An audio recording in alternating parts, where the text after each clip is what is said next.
जे decision making statement आपल्याला बघायचे ते if statement, if else statement, त्याच्यानंतर इफ एल्स इफ लॅडर बघायचे आपल्याला, नेस्टेड इफ बघायचं आणि स्विच केस बघायचे. ठीक आहे, मग एक एक बघत जाऊयात. तर तुम्हाला सगळ्यांना माहिती आहे इफ स्टेटमेंट कशासाठी वापरतात जावामध्ये, तर टू टेस्ट द कंडिशन. बरोबर आहे, ती कंडिशन काय असू शकते, लॉजिकल कंडिशन असू शकते. बरोबर, आणि जी कंडिशन आपण टेस्ट करणार आहे त्याचा रिझल्ट काय येतो, either it will be true or false. हे मी तुम्हाला सांगितलं होतं. जी काही कंडिशन आपण इफ टेस्ट इफ मध्ये टेस्ट करणार आहे त्या कंडिशनचा रिझल्ट काय येणार आहे, either it will be true or false. बरोबर, मग ट्रू ऑर फॉल्स जो रिझल्ट येणार आहे तो इफ स्टेटमेंटमध्ये आपण टेस्ट करणार आहे. मग बघा, तुमच्यासाठी मी क्लास लिहिलेला आहे, एक पब्लिक क्लास इफ डेमो नावाचा क्लास लिहिलेला आहे. आतमध्ये आपण एक मेन मेथड लिहिलेली आहे. त्या मेन मेथडमध्ये इंटिजर एज नावाचा एक व्हेरिएबल डिफाईन केलेला आहे, त्याला व्हॅल्यू असाइन केलेला आहे 20. आणि आपण इफ स्टेटमेंट लिहिलेलं आहे बघा, if age is greater than 18, म्हणजेच आपण एज ह्या व्हेरिएबलची व्हॅल्यू आपण 18 बरोबर कम्पेअर करतोय आणि ती जर ग्रेटर असेल तर ही इफ कंडिशन काय रिटर्न करणार आहे, ट्रू रिटर्न करणार आहे. आणि ट्रू रिटर्न केल्यामुळं इफ कंडिशन साठी जो आपण ब्लॉक लिहिलेला आहे त्याच्या आतमध्ये जे स्टेटमेंट लिहिलेले आहेत ते एक्झिक्यूट केले जातील. जसं की आता आपण एक स्टेटमेंट लिहिलेलं आहे आतमध्ये, system dot out dot println age is greater than 18 हे प्रिंट केलं जाईल. म्हणजेच the Java if statement test the condition, it executes the if block if condition is true. फक्त आणि फक्त इफ ब्लॉक मधले स्टेटमेंट एक्झिक्यूट केले जातील जर ती कंडिशन ट्रू असेल तर. अदरवाईज तो कोणतंही स्टेटमेंट इफ ब्लॉक मध्ये एक्झिक्यूट करणार नाही, डायरेक्ट इफ ब्लॉकच्या बाहेर येईल. बरोबर, त्याच्यानंतर आपण इफ एल्स स्टेटमेंट बघितलं होतं. हे पण कशासाठी वापरतात इफ एल्स स्टेटमेंट, तर कंडिशन टेस्टिंगसाठी वापरलं जातं. जर कंडिशन ट्रू असेल तर इफ ब्लॉक मधला कोड एक्झिक्यूट केला जाईल, अदरवाईज एल्स ब्लॉक मधला कोड एक्झिक्यूट केला जाईल, हे आपल्याला माहिती आहे.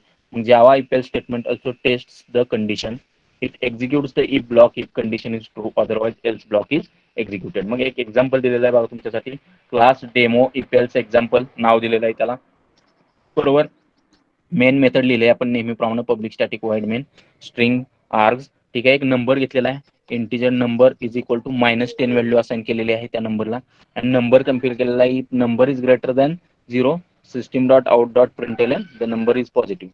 बरोबर आहे, जर नंबर 0 पेक्षा मोठा असेल तर आपण प्रिंट करतो नंबर इज पॉझिटिव्ह. एल्स जर नंबर हा 0 पेक्षा लहान असेल तर system dot out dot println the number is not positive, म्हणजेच नंबर इज निगेटिव्ह, हे आपण प्रिंट करतोय. बरोबर, ते एल्स पार्ट मध्ये करतोय. मग आताच्या आपल्याच्या केसमध्ये काय होणार आहे, नंबर आहे -10 ग्रेटर दॅन 0 आहे का हो, नाही, तो लेस दॅन 0 आहे. त्यामुळं ई ब्लॉक मध्ये जाईल का, नाही जाणार. का तर ती कंडिशन फॉल्स म्हणून इव्हॅल्युएट होते आणि तो डायरेक्टली एल्स पार्ट मध्ये येईल आणि the number is not positive हे तुमच्यासाठी प्रिंट केलं जाईल. त्याच्यानंतर इफ एल्स इफ स्टेटमेंट आहे, तुम्हाला माहिती आहे. बरोबर, इफ एल्स इफ लॅडर पण म्हटलं जातं याला. मग बघा, तुमच्यासाठी एक एक्झाम्पल लिहिलेला आहे, class if else if demo. त्याच्यामध्ये नेहमीप्रमाणे मेन मेथड आपण लिहिलेली आहे, एक नंबर डिफाईन केलेला आहे, त्याला व्हॅल्यू असाइन केलेली आहे 0, व्हेरिएबल आहे तो इंटिजर टाईपचा, integer number is equal to 0. त्याच्यानंतर नंबर आपण कम्पेअर केला, तो ग्रेटर दॅन 0 असेल तर आपण प्रिंट केलेला आहे system dot out dot print number is positive. नसेल तर एल्स इफ पुन्हा आपण नंबर कम्पेअर करतोय, तो जर 0 पेक्षा लहान असेल तर नंबर इज निगेटिव्ह आपण प्रिंट केलेलं आहे. आणि ह्या दोन्हीपैकी कोणतीही कंडिशन ट्रू नसेल तर एल्स पार्ट मध्ये जाऊन तो काय प्रिंट करेल, system dot out dot print the number is 0. मग आपल्या केसमध्ये बघा आपण काय केलेलं आहे, नंबर 0 पास केला आहे, तो पहिल्या इफ स्टेटमेंटमध्ये number greater than 0, 0 is greater than 0 आहे का, नाही, तो इक्वल टू 0 आहे, त्यामुळे ती कंडिशन फॉल्स होईल. बरोबर, फॉल्स असल्यामुळे तो पुढच्या एलसीफ पार्ट मध्ये जाईल. एलसीफ पार्ट मध्ये आल्यानंतर तो पुन्हा चेक करेल, नंबर लेस दॅन 0 आहे का, नाही, तो इक्वल टू 0 आहे, म्हणजेच ही पण कंडिशन तुमची फॉल्स होती. त्यामुळे तो आतमध्ये जाऊन स्टेटमेंट एक्झिक्यूट करणार नाही, तर तो डायरेक्ट एल्स पार्ट मध्ये येईल आणि एल्स पार्ट मध्ये येऊन तो द नंबर इज 0 हे प्रिंट करेल.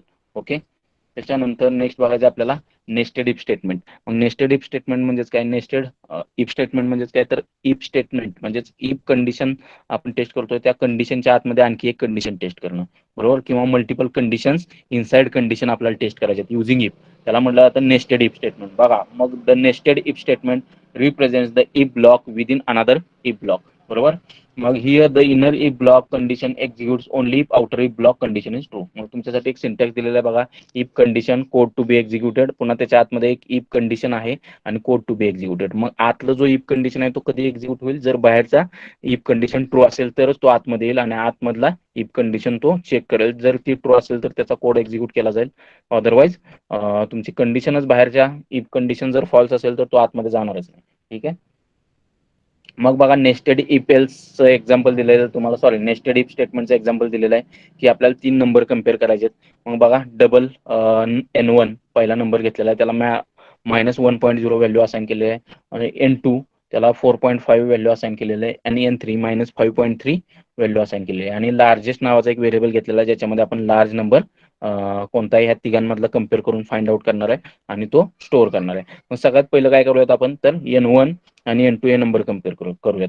मग if N1 is greater than or equal to N2, म्हणजेच N1 हा N2 पेक्षा ग्रेटर असेल तर आतमध्ये जाऊन आपल्याला काय, किंवा इक्वल टू N2 असेल तर आतमध्ये जाऊन पुन्हा N1 हा मोठा आहे N2 पेक्षा, म्हणून आपल्याला N1 कम्पेअर करायचा N3 बरोबर. If N1 is greater than or equal to N3 असेल, N3 पेक्षा पण N1 मोठा असेल तर लार्जेस्ट इक्वल टू N1 आपण सेट करणार आहे, एल्स लार्जेस्ट इक्वल टू आपण N3 सेट करणार आहे. पुन्हा एल्स पार्टमध्ये येणार आहे आपण, म्हणजे बाहेरच्या जो इफ कंडिशन पहिला होता त्याच्यासाठी एल्स लिहिणार आहे, त्याच्यानंतर आतमध्ये आपण इफ कंडिशन लिहिलेले आहे पुन्हा मी बघा, N2 is greater than or equal to N3. N2 जर N3 पेक्षा मोठा असेल तर लार्जेस्ट इक्वल टू N2 करा, else largest equal to N3 करा, अदरवाइज N3 करा. आणि मग खाली एक स्टेटमेंट आपण प्रिंट केलेलं आहे सगळ्या इफ कंडिशनच्या बाहेर, system dot out dot print केलं largest number equal to largest. मग याच्यामध्ये बघा नेस्टेड इफ स्टेटमेंट दिसत आहेत तुम्हाला, जसं की आता इफ N1 पहिलं बघा condition, if N1 is greater than or equal to N2 ही पहिली तुमची इफ कंडिशन आहे, त्याच्या आतमध्ये नेस्टेड इफ लिहिलेलं आहे आपण बघा, if N1 is greater than or equal to N3 आपण कम्पेअर केलेला आहे बरोबर, त्याच्या आतमध्ये इफ एल्स लिहिलेलं आहे आपण, दिसतंय तुम्हाला बरोबर. तसंच हा एल्स पार्ट आहे, त्याच्या आतमध्ये पुन्हा आपण इफ कंडिशन चेक केलेलं आहे, N2 is greater than or equal to N3 आणि करस्पॉन्डिंग एल्स पार्ट आपण लिहिलेला आहे. अशा पद्धतीनं नेस्टेड इफ काम करत असतं की इफ कंडिशन असेल बाहेर, आउटर इफ कंडिशन असेल त्याच्या आतमध्ये पुन्हा तुम्ही एखादी कंडिशन इफ स्टेटमेंट यूज करून चेक करत असाल तर त्याला म्हटलं तर नेस्टेड इफ स्टेटमेंट्स. ठीक आहे, तर अशा पद्धतीनं कंडिशन इनसाइड कंडिशन टेस्टिंग आपण नेस्टेड इफ स्टेटमेंट्स यूज करून चेक करू शकतो. ठीक आहे, मग स्विच स्टेटमेंट आपल्याला माहिती आहे, स्विच स्टेटमेंट कशासाठी वापरतात, तेव्हा आपल्याला एक स्टेटमेंट मल्टिपल कंडिशन्स मधून आपल्याला एक स्टेटमेंट किंवा मल्टिपल कंडिशन्स मधून आपल्याला एक स्टेटमेंट एक्झिक्यूट करायचं असेल तर आपण स्विच केस वापरतोय, आपण प्रॅक्टिकली बघितलं होतं. मग बघा आता Java switch statement executes one statement from multiple conditions, भरपूर कंडिशन तुम्हाला अवेलेबल आहेत, त्या कंडिशन्स पैकी एक स्टेटमेंट किंवा एखादी कंडिशन आपल्याला एक्झिक्यूट करायची असेल तर आपण स्विच केस वापरत असतो. मग it is like if else if ladder बरोबर, जे स्विच केसचं वर्किंग आहे ते तुमच्या इफ एल्स इफ लॅडर प्रमाणे होतं. मग स्विच स्टेटमेंट ऍक्च्युली कोणकोणत्या डेटा टाइप्स बरोबर काम करू शकतो, तर बाईट बरोबर काम करतो तुमच्या बरोबर, म्हणजे स्विचला जे आपण एक्सप्रेशन देणार आहे त्या एक्सप्रेशनची व्हॅल्यू बाईटमध्ये असू शकते, शॉर्टमध्ये असू शकते, इंटिजर असू शकते, लॉंग असू शकते, एनम टाईपमध्ये असू शकते, त्याची व्हॅल्यू स्ट्रिंग टाईपमध्ये असू शकते, किंवा काही रॅपर क्लासेस पण तुम्ही एक्सप्रेशन म्हणून स्विच केसला वापरू शकता, जसं की बाईट हा रॅपर क्लास आहे, शॉर्ट हा रॅपर क्लास आहे, इंट हा रॅपर क्लास आहे, आणि लॉंग हा रॅपर क्लास आहे. रॅपर क्लास तुम्हाला सगळ्यांना माहिती आहेत की ते काय फॅसिलिटी प्रोव्हाइड करतात, तर जे प्रिमिटिव्ह डेटा टाइप्स आहेत त्यांना ऑब्जेक्टमध्ये कन्व्हर्ट करण्यासाठी काही फंक्शनॅलिटी तुम्हाला रॅपर क्लासेस प्रोव्हाइड करतात बरोबर. मग तुम्ही स्विच केसला जे डेटा टाइप्स वापरू शकता एक्सप्रेशन म्हणून, किंवा जे व्हेरिएबल स्विच केसला तुम्ही पास करू शकता ते व्हेरिएबल्स तुमचे बाईट टाइपचे असू शकतात, शॉर्ट, इंट, लॉंग, एनम किंवा स्ट्रिंग टाइपचे असू शकतात, किंवा काही रॅपर क्लासेसचे टाइप्स पण तुम्ही पास करू शकता स्विच केसला एक्सप्रेशन म्हणून, जसं की बाईट असेल, शॉर्ट असेल, इंटिजर असेल, लॉंग असेल. ठीक आहे, in other word switch statement test the equality of variable against multiple values बरोबर आहे. स्विच केसमध्ये आपण काय करतो, केसेस लिहितो, मल्टिपल केसेस लिहितो, आणि त्या मल्टिपल केसेसच्या केसेसला आपण व्हॅल्यूज असाइन करत असतो, जसं की आता केस व्हॅल्यू 1 म्हटलेला आहे, त्यानंतर केस व्हॅल्यू 2 म्हटलेला आहे, अँड सो ऑन बरोबर आहे. मग आपण काय करत असतो की बाबा इक्वॅलिटी आपण एक व्हेरिएबल पास करत असतो स्विच टेस्टला, आणि त्या व्हेरिएबलची व्हॅल्यू आपण ज्या मल्टिपल आपण केसेस लिहिलेल्या आहेत त्या ज्या केस बरोबर त्या व्हेरिएबलची व्हॅल्यू मॅच होत असेल ती केस आपण एक्झिक्यूट करत असतो.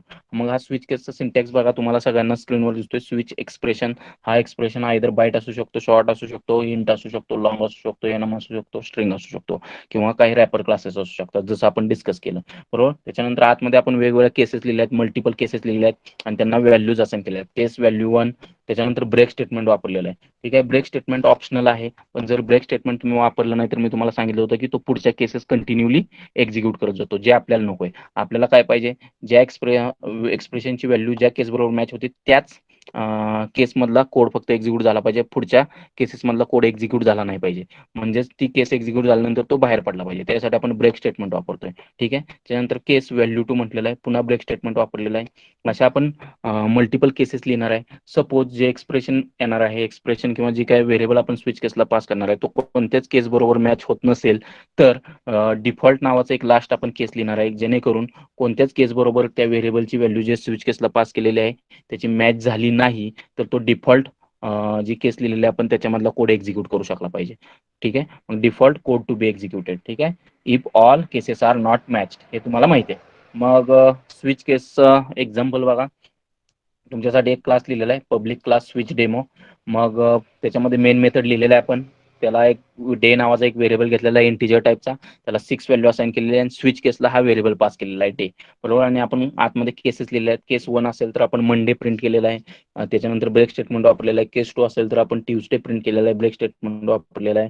केस 3 असेल तर वेनसडे, केस 4 असेल तर थर्सडे, केस 5 असेल तर फ्रायडे, केस 6 असेल तर सॅटर्डे आणि केस 7 असेल तर संडे आपण प्रिंट केलेला आहे. मग आता आपल्या डे ह्या व्हेरिएबलमध्ये व्हॅल्यू किती आहे? 6 आहे. म्हणजे ती व्हॅल्यू कोणत्या केस बरोबर मॅच होणार आहे? केस नंबर 6 बरोबर, की ज्याच्यामध्ये सॅटर्डे प्रिंट केलं जाईल. आणि त्याच्यानंतर ब्रेक स्टेटमेंट वापरल्यामुळे तो डायरेक्टली स्विच केसच्या बाहेर येईल. आणि जर ब्रेक स्टेटमेंट आपण वापरलं नसतं तर 6 system dot out dot print केलं आणि सॅटर्डे पण त्यानं प्रिंट केलं असतं आणि संडे पण पुढच्या केसमधलं पण प्रिंट केलं असतं. म्हणून आपण ब्रेक वापरलेला आहे, त्याच्यामुळे तो सॅटर्डे फक्त प्रिंट करेल आणि बाहेर पडेल. मग तुम्हाला आउटपुट दिसतंय बघा प्रोग्रामचं, सॅटर्डे प्रिंट झालेलं. ठीक आहे. त्याच्यानंतर ब्रेक स्टेटमेंट. मग ब्रेक स्टेटमेंट कशासाठी वापरतात? तर ब्रेक स्टेटमेंट हा लूपमधून किंवा लूप टर्मिनेट करण्यासाठी वापरलं जातं. लूपमधून बाहेर पडण्यासाठी ब्रेक स्टेटमेंट वापरलं जातं. तर बघा मग, the break statement in Java is use to terminate from the loop immediately. बरोबर. लूपमधून बाहेर पडायचं असेल तर ब्रेक स्टेटमेंट वापरतो. When a break statement is encountered inside a loop, the loop iteration stops there and control returns immediately to statement after the loop. बरोबर आहे. म्हणजेच काय होतं, किंवा ज्यावेळी तुम्ही लूप ब्रेक करता युजिंग ब्रेक स्टेटमेंट, त्याच्यानंतर तुमचा कंट्रोल आहे तो डायरेक्टली लूपच्या बाहेर जातो. जे स्टेटमेंट तुमच्या लूपच्या बाहेर तुम्ही पहिलं लिहिलेलं आहे तिथं कंट्रोल तुमचा ट्रान्सफर केला जातो. जसं की मग तुमच्यासाठी एक डेमो, ब्रेक डेमो नावाचा क्लास लिहिलेला आहे. त्याच्या आतमध्ये बघा आपण एक लूप चालवलेला आहे. कुठून कुठपर्यंत चालवलेलं तर i is equal to 1, i is less than or equal to 10, comma i plus plus पर्यंत आपण लूप चालवले. त्याच्या आतमध्ये आपण इफ कंडिशन चेक केली. आयची व्हॅल्यू जर 8 असेल, आय इज इक्वल टू 8 असेल तर ब्रेक केलंय. म्हणजेच काय होणार आहे, तो आयची व्हॅल्यू 8 झाली की तो लूपमधून बाहेर पडणार आहे, ब्रेक होणार आहे. मग तोपर्यंत काय काय करणार आहे, तो 1 असेल तर तो 1 ची व्हॅल्यू बघा खाली आपण प्रिंट केली, system dot out dot println i. बरोबर. 1 2 3 4 5 6 7 पर्यंत तो व्हॅल्यूज प्रिंट करेल. बरोबर. आणि त्याच्यानंतर आयची व्हॅल्यू 8 झाली की तो ब्रेक होईल आणि डायरेक्टली लूपच्या बाहेर पडेल. त्यामुळे नंतरचे पुढचे नंबर 8 9 10 प्रिंट झालेले दिसणार नाहीत तुम्हाला. बघा आउटपुटमध्ये तुम्हाला 1 to 7 नंबर्स प्रिंट झालेले दिसत आहेत, पुढचे नंबर्स प्रिंट झालेले दिसत नाहीत. ठीक आहे. तर हे होतं तुमचं ब्रेक स्टेटमेंट, की जे लूपमधून लूप टर्मिनेट करण्यासाठी वापरलं जातं किंवा लूपमधून बाहेर पडण्यासाठी वापरलं जातं. त्याच्यानंतर आहे तुमचं कंटिन्यू स्टेटमेंट. मग कंटिन्यू स्टेटमेंट कशासाठी वापरलं जातं, तर एखादं इटरेशन तुम्हाला स्किप करायचं आहे. बरोबर आहे. म्हणजे लूपचं एखादं इटरेशन तुम्हाला स्किप करायचं असेल तर तुम्ही कंटिन्यू स्टेटमेंट वापरता. मग बघा, the continue statement in Java is use to skip the current iteration of loop. बरोबर. मग we can use the continue statement inside any type of loop such as for, while and do while loop. मग continue statement तुम्ही कोणत्याही लूपमध्ये वापरू शकता. जसं की तुम्हाला आता एक डेमो दिसतोय तुमच्या स्क्रीनवर, क्लास आहे कंटिन्यू डेमो नावाचा. बरोबर. त्याच्या आतमध्ये आपण मेन मेथड लिहिलेले आहे, तिथं पुन्हा लूप लिहिलेलं आहे फॉर लूप, आणि ती लूप चालवलेली आहे आपण i is equal to 1 to i is less than or equal to 10, comma i plus plus केलेलं आहे आपण. म्हणजे ती लूप 1 ते 10 पर्यंत चालणार आहे. मग आपल्याला काय करायचे, तर 1 ते 10 नंबर प्रिंट करायचे, पण आतमध्ये कंडिशन लिहिली मी, if i is equal to 5, आणि पुन्हा आतमध्ये मी कंटिन्यू स्टेटमेंट म्हणले. त्यामुळे ज्यावेळी आयची व्हॅल्यू 5 होईल त्यावेळी तो डायरेक्टली कंटिन्यू होईल. तो जे system dot out dot print केलं आय केलेलं आहे स्टेटमेंट ते एक्झिक्यूट करणार नाही. त्यामुळं 5 प्रिंट होणार नाहीये, तो डायरेक्टली वरती जाईल आणि 5 हा 1 न वाढवेल म्हणजे 6 होईल. पुन्हा कम्पेअर केला 6 is less than or equal to 10 आणि आतमध्ये येईल आणि 6 प्रिंट करेल. म्हणजे 5 प्रिंट होणार नाही. का होणार नाही प्रिंट, तर कंटिन्यू आपण वापरलेलं, कंटिन्यू वापरल्यामुळे तो स्किप करेल आणि डायरेक्टली तिथून वरती जाईल आणि आयची व्हॅल्यू 1 ने इन्क्रीमेंट करेल आणि पुढचं काम कंटिन्यू केलं जाईल. मग त्यामुळे तुम्हाला आउटपुटमध्ये 5 प्रिंट झालेलं दिसणार नाही, पण बाकी सगळे नंबर्स प्रिंट झालेले दिसतील 1 ते 10 मधले. मग आउटपुटमध्ये बघा काय दिसतंय, 1 2 3 4 आणि 5 नाही प्रिंट होत का, तर आपण स्किप केलं होतं त्यावेळी, म्हणजेच कंटिन्यू म्हटलं होतं. त्यामुळे तो खालचं स्टेटमेंट एक्झिक्यूट न करता डायरेक्टली आय ची व्हॅल्यू त्यांनी इन्क्रीमेंट केली होती. बरोबर, 6, 7, 8, 9, 10 प्रिंट केलं. ठीक आहे. तर ठीक आहे, मग लूप्स बघायचे आपल्याला. लूप्स आपण स्टडी केल्यात, फक्त त्यातली एक लूप आपण स्टडी केली नव्हती, ती मी आज तुम्हाला दाखवेन. फॉर लूप आहे, व्हाईल लूप आहे, डू व्हाईल लूप आहे आणि फॉर इच लूप आहे. बरोबर, या 4 प्रकारचे लूप्स असतात.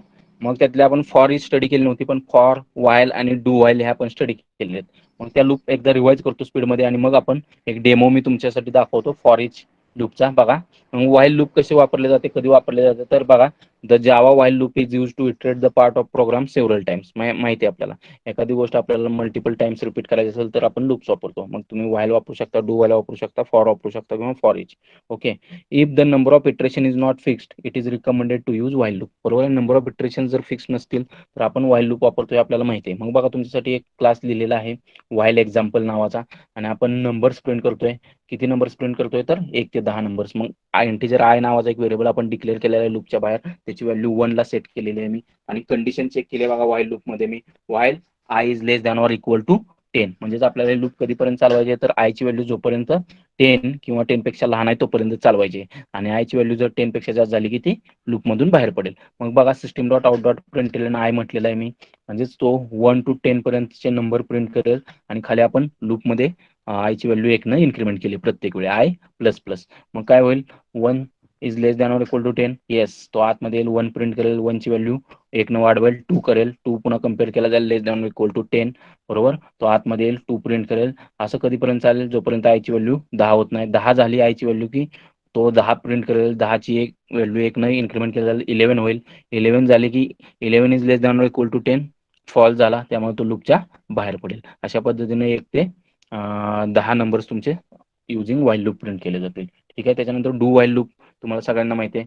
डू व्हाईल लूप पण आपण काय कशासाठी वापरत असतो, की बाबा आपल्याला कंडिशन एकदा तरी म्हणजेच कंडिशन चेकिंग हे डू व्हाईल लूपला एंड लावता आपल्याला माहिती आहे, म्हणजेच एकदा तरी तुमची डू व्हाईल लूप एक्झिक्यूट होणार आहे. बरोबर आहे. मग the Java do while loop is use to iterate the part of program several times. If the number of iterations is not fixed and you must have to execute the loop at least once, it is recommended to use while loop. बरोबर आहे. while loop कधी वापरणार आहे, बाबा नेहमीप्रमाणे while loop प्रमाणेच की जर तुमचे नंबर ऑफ इटरेशन्स ऍटलिस्ट एकदा तरी executed at least once because the condition is check after loop body. म्हणजेच कंडिशन स्टार्टला चेक होते तुमच्या व्हाईल लूपमध्ये, तसं डू व्हाईल लूपमध्ये कंडिशन जी चेक होते टर्मिनेशनची ती लूपच्या एंडला चेक होते. त्यामुळे ही लूप ऍटलिस्ट एकदा तरी तुमची एक्झिक्यूट केली जाणार आहे. म्हणजे एक्झाम मध्ये क्वेश्चन विचारला जाऊ शकतो, which loop will be executed at least once.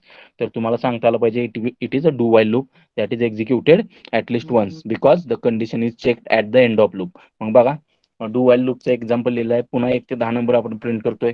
मग integer i is equal to 1, i ची व्हॅल्यू 1 ला आपण सेट केलेली आहे. सिस्टम डॉट आउट डू म्हटलेलं आहे statement, system dot out dot println i ची व्हॅल्यू प्रिंट केलेली आहे, आय ची व्हॅल्यू 1 ने इन्क्रीमेंट केली, आणि पुन्हा व्हाईल कंडिशन लिहिलेली आहे बघा, while i is less than or equal to 10. हे सगळं आपल्याला कधीपर्यंत करायचंय, तर आय ची व्हॅल्यू जोपर्यंत लेस दॅन ऑर इक्वल टू 10 होत नाही तोपर्यंत आपल्याला हे सगळं काम करायचंय.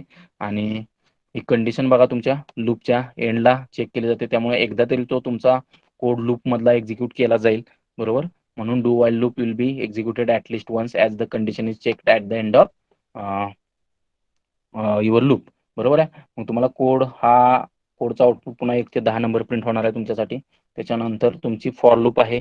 मग फॉर लूप मध्ये 3 पार्ट्स असतात माहिती तुम्हाला, इनिशियलायझेशन, कंडिशन, त्याच्यानंतर इन्क्रीमेंट और डिक्रीमेंट पार्ट आपल्याला सगळ्यांना माहिती आहे. मग हा पुन्हा सेव्हरल टाइम्स एखादा पार्ट आपल्याला एक्झिक्यूट करायचा असेल कोड, तर आपण लूप्स वापरतो. तसंच हा लूप पण to iterate a part of program several times आपण वापरणार आहे. If the number of iterations is fixed, number of iterations आपल्याला फिक्स माहित असतील तर आपण फॉर लूप वापरणार आहे. मग एक्झाम्पल लिहिलेलं आहे बघा, 1 ते 10 नंबर प्रिंट करण्यासाठी. For integer i is equal to 1, i is less than or equal to 10, i plus plus, system dot out dot println i. 1 ते 10 नंबर तुमच्यासाठी प्रिंट केले जातील. लूपचं मला वाटतं मी बऱ्याचशा वेळेला एक्सप्लेन केलंय, त्यामुळे आता मला वाटत नाही एक्सप्लेन करण्याची गरज आहे. ठीक आहे. फॉर इच लूप, ही लूप महत्वाची आहे बघा, ही थोडीशी वेगळी आहे. तर for each loop is use to traverse the array or collection in Java. बरोबर आहे. म्हणजेच अरे किंवा कलेक्शन जे आपण पुढे स्टडी करणार आहे, वेक्टर सारखे कलेक्शन्स असतील किंवा लिस्ट सारखे कलेक्शन्स असतील, ते ट्रॅव्हर्स करण्यासाठी तुम्ही फॉर इच लूप वापरू शकता. मग ह्याचा ऍडव्हांटेज काय बघा, it is easier to use than simple for loop because we don't need to increment value. आपल्याला इन्क्रीमेंट करण्याची व्हॅल्यू गरज पडत नाही, जसं आपल्याला फॉर लूपमध्ये किंवा व्हाईल किंवा डू व्हाईल लूपमध्ये इन्क्रीमेंट करावी लागते किंवा डिक्रीमेंट करावी लागते व्हेरिएबलची व्हॅल्यू. बरोबर, तसं इथं तुम्हाला इन्क्रीमेंट किंवा डिक्रीमेंट करावी लागणार नाही व्हॅल्यू. हा एक बेनिफिट आहे तुम्हाला फॉर इच लूपचा. बरोबर, फॉर इच लूप कशी काम करते तुमची, तर बाबा तुम्हाला एक्झाम्पल दिलेलं आहे बघा. Public class for each example, public static void main string args integer ARR, एक अरे डिक्लेअर केलेला आहे, त्याच्यामध्ये एलिमेंट्स आपण स्टोअर केले आहेत 1 2 3 7 8 14 15.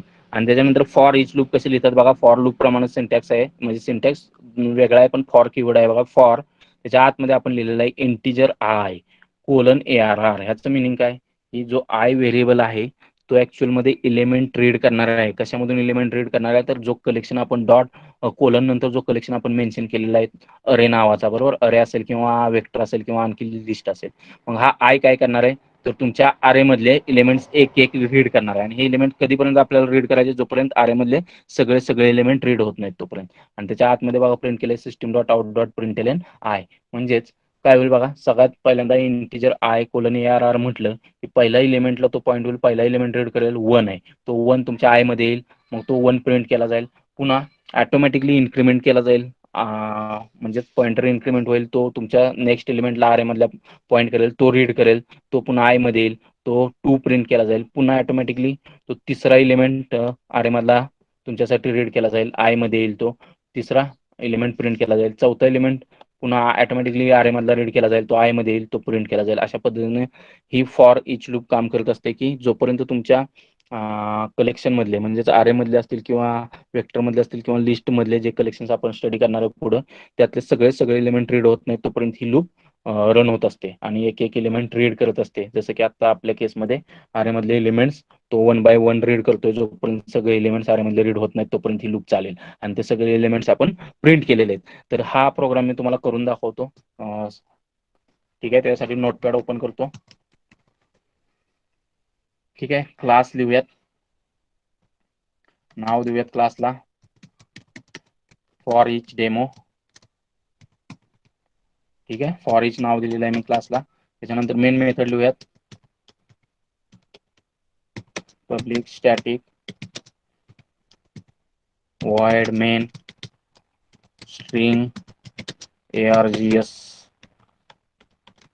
बरोबर, एक अरे डिफाइन करतो मी integer ARR of, let us say I want to store these elements into array 1 2 3 4 5 6 7 8 9 and 10.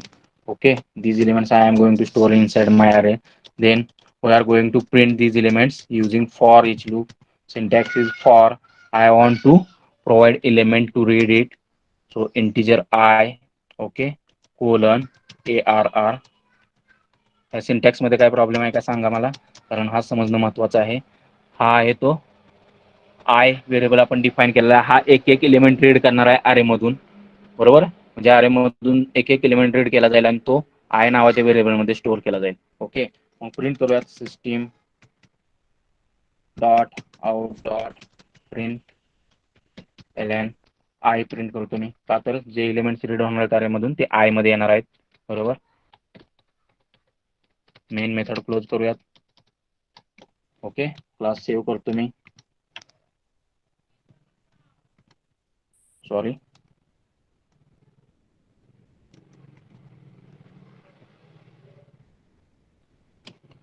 for each dot java all files, save it. Okay, run करूयात. कमांड प्रॉम्प्ट ओपन करतो. Let us go to E drive, then go to online java folders, then fire javac command for each dot java. Okay, expected semicolon द्यायचा राहिला rich एंडला.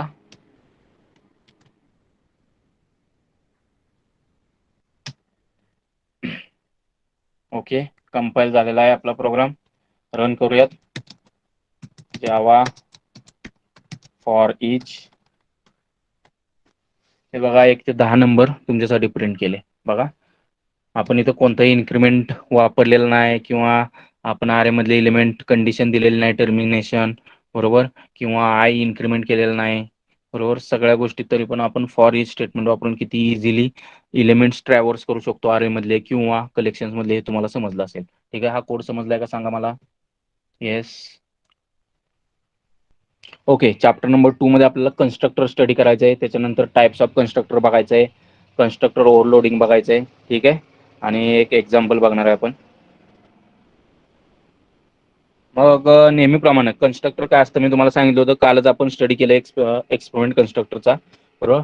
Constructor म्हणजेच काय असतं, it is a special method whose name is same as class name बरोबर. एक प्रकारची method आहे ज्याचं नाव सेम ॲज क्लास नेम आहे. याचा यूज कशासाठी करतो आपण, तर जे काही डेटा मेंबर्स आहेत क्लासचे किंवा इन्स्टन्स व्हेरिएबल्स आहेत किंवा इन्स्टन्स मेंबर्स आहेत क्लासचे, त्यांना इनिशियल व्हॅल्यूज प्रोव्हाइड करण्यासाठी आपण कन्स्ट्रक्टर लिहित असतो. यांचं नाव कन्स्ट्रक्टरचं same as a class name असतं. हे कन्स्ट्रक्टर कोणतीही व्हॅल्यू रिटर्न करत नाहीत, नॉट इव्हन वाईड पण रिटर्न करत नाहीत कन्स्ट्रक्टर, हे आपण बघितलं होतं. आणि कन्स्ट्रक्टर तुम्ही कॉल करू शकत नाही, कन्स्ट्रक्टर ऑटोमॅटिकली कॉल होतात. कधी कॉल होतात, ज्यावेळी क्लासचा ऑब्जेक्ट क्रिएट केला जातो त्यावेळी कन्स्ट्रक्टर कॉल होतात बरोबर. आणि एका जावामध्ये तुम्ही जर कन्स्ट्रक्टर लिहिला नाही सपोज तुम्ही प्रोग्राममध्ये, तर तुमच्यासाठी कंपायलर आहे तो डिफॉल्ट कन्स्ट्रक्टर प्रोव्हाइड करतो. डिफॉल्ट कन्स्ट्रक्टर म्हणजे ब्लँक कन्स्ट्रक्टर तुमच्यासाठी प्रोव्हाइड करतो. म्हणजेच every Java program will have at least one constructor, that is default constructor. If you are not providing any constructor to your class, still your class will have a default constructor. हे लक्षात ठेवा. म्हणजेच जर क्लासमध्ये तुम्ही constructor लिहिलाच नाही बरोबर, तरी पण तुमच्या क्लासमध्ये एक डिफॉल्ट कन्स्ट्रक्टर कायम असणार आहे की जो तुम्हाला जेव्हीएम प्रोव्हाइड करणार आहे किंवा कंपायलर तुमच्यासाठी ऑटोमॅटिकली प्रोव्हाइड करणार आहे. मग हा कन्स्ट्रक्टर कसा कॉल करायचा, तर ऑटोमॅटिकली कॉल होतो, तुम्हाला कॉल करावा लागत नाही एक्सप्लिसिटली. ज्यावेळी तुम्ही क्लासचा ऑब्जेक्ट क्रिएट करता त्याच वेळी तो ऍक्च्युअलमध्ये कॉल केला जातो. मग तुम्हाला कन्स्ट्रक्टर कसा लिहायचा त्याचं एक एक्झाम्पल सांगतो. बघा, नोटपॅड ओपन करतोय.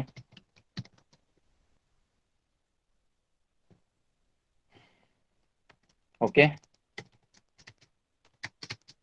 क्लास लिहूयात रेक्टँगल,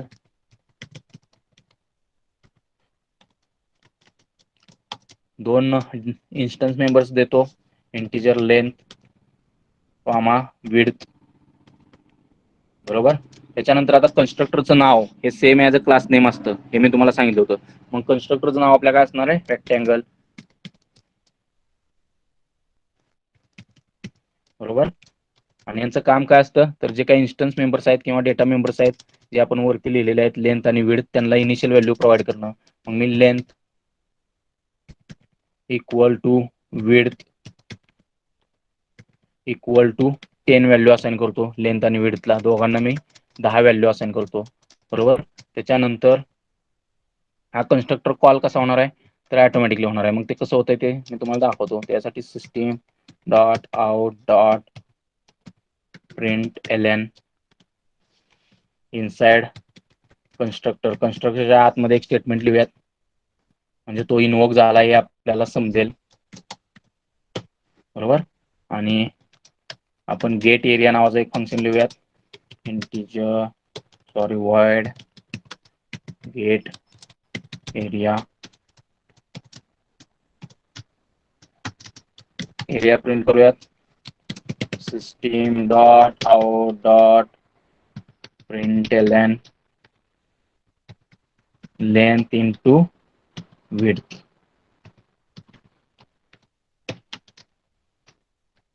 मेन मेथड लिहितो मी, static void main string args. Okay, main method close करूयात, क्लास क्लोज करूयात. बघा सेम एज क्लास नेम आहे बरोबर. बरोबर, त्याचं काम काय असतं, to provide initial values to the instance members or data members of class. Initial value आपण प्रोव्हाइड केलेली आहे. आता ह्या कन्स्ट्रक्टर आपण कोणताही पॅरामीटर पास करत नाही, त्यामुळे ह्याला म्हटलं तर पॅरामीटर लेस कन्स्ट्रक्टर. ओके, आणि सपोज मी क्लासमध्ये कन्स्ट्रक्टरच लिहिला नाही, म्हणजे असं कन्सिडर करा की हा कन्स्ट्रक्टर मी लिहिलेलाच नाही Control C.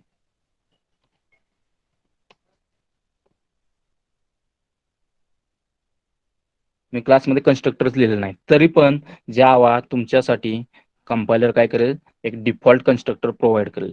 आणि तो डिफॉल्ट कन्स्ट्रक्टर कसा असेल तुमचा, तर ब्लँक असेल. रेक्टँगल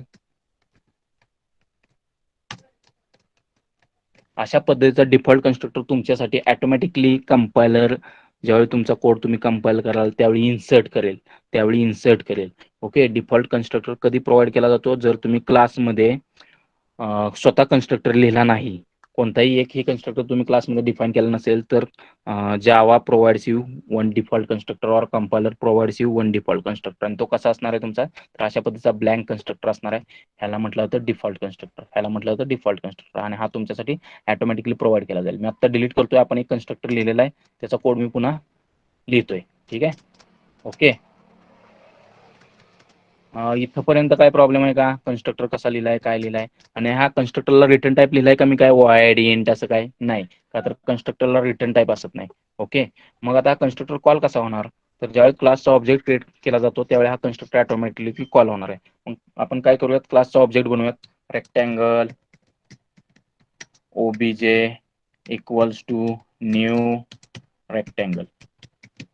बघा, ऑटोमॅटिकली तो कॉल होणार आहे. क्लासचा मी ऑब्जेक्ट बनवलाय, आता तो ऑटोमॅटिकली कॉल झाला पाहिजे. म्हणजेच इनवोक्स और कॉल्स म्हणूयात, कॉल्स कन्स्ट्रक्टर ऑटोमॅटिकली. मेथड कशी कॉल करतो आपण, object name dot method name. पण कन्स्ट्रक्टर ही स्पेशल मेथड आहे की जी तुम्हाला एक्सप्लिसिटली कॉल करावी लागत नाही युजिंग ऑब्जेक्ट नेम. म्हणजेच मी असं म्हणू शकत नाही ओबीजे डॉट रेक्टँगल नाही म्हणू शकत, पण ओबीजे डॉट गेट एरिया मी म्हणू शकतो. का तर ती मेथड आहे. कन्स्ट्रक्टर तुम्ही ऑब्जेक्ट यूज करून कॉल करू शकत नाही, एक्सप्लिसिटली कन्स्ट्रक्टर कॉल करू शकत नाही. बरोबर. कन्स्ट्रक्टर हा ऑटोमॅटिकली कॉल होतो. कधी कॉल होतो, तर ज्यावेळी तुम्ही क्लासचा ऑब्जेक्ट बनवता. आता मी ऑब्जेक्ट बनवलाय, मी काय कॉलचं स्टेटमेंट लिहिलं नाही, कन्स्ट्रक्टरला काही केलेलं नाही, तरी पण तुमचा कन्स्ट्रक्टर इन्व्होक होणार आहे. आणि कन्स्ट्रक्टरच्या आतमधलं हे स्टेटमेंट प्रिंट होणार आहे बघा, system dot out dot println inside constructor. मग बघूयात आपण हे प्रिंट होतोय का. मी सेव्ह करतो प्रोग्राम तुमच्यासाठी.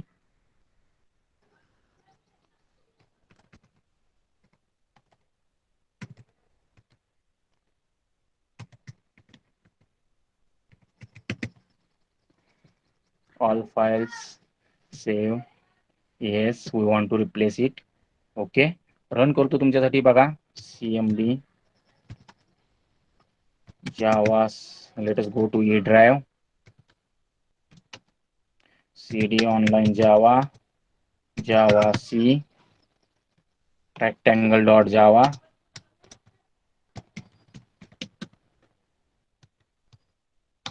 कंपाईल झालेला आहे कोड. ओके. आता रन करूयात जावा रेक्टँगल. बघा, मी कन्स्ट्रक्टर कॉल केलाय का नाही, तरी पण ते कन्स्ट्रक्टरच्या आतमधलं स्टेटमेंट प्रिंट होईल बघा. इनसाइड कन्स्ट्रक्टर आउटपुट दिसतंय तुम्हाला, इनसाइड कन्स्ट्रक्टर. का कॉल का ते प्रिंट झालं, तर ज्यावेळी ऑब्जेक्ट तुम्ही क्लासचा क्रिएट केला इथं, त्यावेळी ऑटोमॅटिकली त्यानं काय केलं, हा कन्स्ट्रक्टर कॉल केला. ऑटोमॅटिकली तुमचा कन्स्ट्रक्टर मधला एक्झिट त्याने ऑटोमॅटिकली इनसाइड कन्स्ट्रक्टर गेलेला आहे तो, आणि हे स्टेटमेंट प्रिंट केलेलं आहे system dot out dot println inside constructor. त्याच्याबरोबरच लेंथ आणि विड्थला 10 व्हॅल्यू त्याने असाइन केलेली आहे. ओके. क्लिअर आहे. मग अशा पद्धतीने तुमचा कन्स्ट्रक्टर एक केला जातो. ओके. मग बघा, कन्स्ट्रक्टर मग मी तुम्हाला सांगितलं होतं, constructors are use to assign initial value to instance variables of a class. बरोबर. इनिशियल व्हॅल्यूज प्रोव्हाइड करणे कन्स्ट्रक्टरचं काम आहे, जे इन्स्टन्स व्हेरिएबल्स असतील किंवा डेटा मेंबर्स असतील क्लासचे त्यांना. A default constructor with no arguments will be called automatically by Java virtual machine. बरोबर आहे. जो काही तुमचा डिफॉल्ट कन्स्ट्रक्टर असेल विदाउट एनी आर्ग्युमेंट्स, जे मी तुम्हाला सांगितलं होतं की जो तुम्ही क्लासमध्ये एक पण कन्स्ट्रक्टर डिफाईन केला नसेल, तर तुमच्यासाठी एक डिफॉल्ट कन्स्ट्रक्टर प्रोव्हाइड केला जातो आणि तो ऑटोमॅटिकली तुमच्यासाठी कॉल केला जातो जावा व्हर्च्युअल मशीन कडून. ठीक आहे.